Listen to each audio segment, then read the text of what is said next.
Today I will be showing you how to make a delicious white chicken curry that is extremely easy to make. Hey everyone, Namaskar and welcome to Curries with Bumbi. Okay, this is what you need. A good amount of garlic, ginger, onions, one of which I will chop and will be used later in the cooking process, and a jalapeno, or you can even use green chillies. All go into the blender and blend them to a smooth paste. Coming to the chicken, I have taken a combination of bone-in as well as boneless chicken. Now just add everything. Plain unflavored yogurt, then the blended paste, ground coriander, a tiny pinch of red chilli powder and salt. Now mix very well, and if you have time on hand then please marinate it for an hour or just start cooking like I did.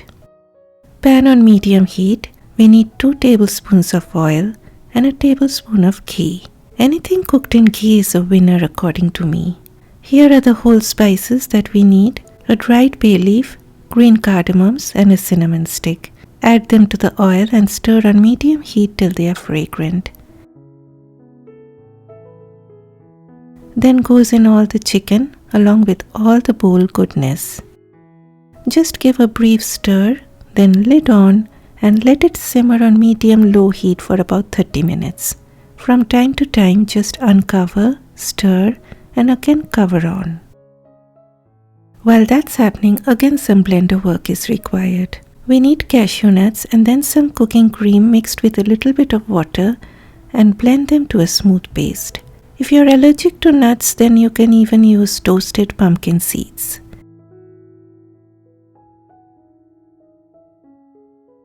Next in line is the star of the show, a few threads of saffron which I like to grind a little bit.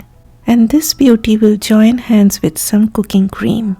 Now you can make out what a delicious goodness is in the making. I will be also grinding some black peppercorns. You need a coarse grind like this. Okay, let's check on the chicken. It is almost 80% cooked. Time for all the goodness to enter the pan. Chopped onion, the saffron milk, then the cashew cream paste, crushed black pepper, garam masala powder, and a little bit of ground nutmeg or jaifal.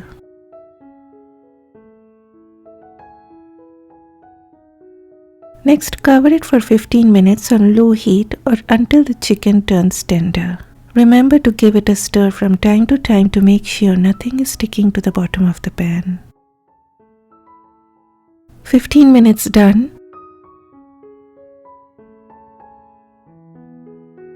Now the finishing touches: a sprinkle of sugar to balance the flavors and a little bit of kasuri methi, that is dried fenugreek leaves.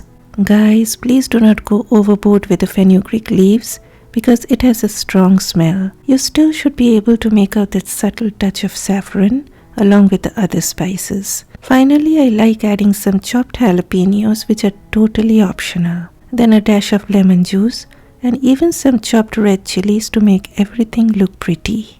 And look at this gravy. How beautiful and rich, and looks like so much work went behind it. But you know what you did. It's such a joy when you get that maximum deliciousness with minimum effort. Serve this with naan or basmati rice or paratha. Bye bye.